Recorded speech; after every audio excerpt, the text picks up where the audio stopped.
درانه کتونکو السلام علیکم. زه محمد سلمان همدرد د حق غږ پښتو چینل خبري لنډیز کې ستاسو قربا اوس تاسو پام را اړوم د مهمو خبرونو لنډیز.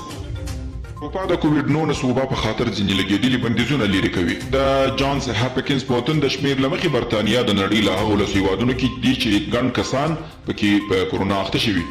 اوس وخت دا هیواد د مثبتو پیښو له مخې په ګرده نړۍ کې اووم ځای لري او په کرونا د ټول ټال اخته خلکو شمېر یې له 4 میلیونو 4.5 لکو اوښتی دی.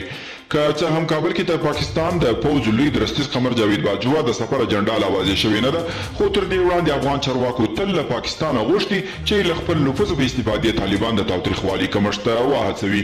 د هیواد پخواني ولسمشر حمید کرزي په کابل کې د ترکیې له سفیر اوغوز خان اورتوغول سره لیدلي.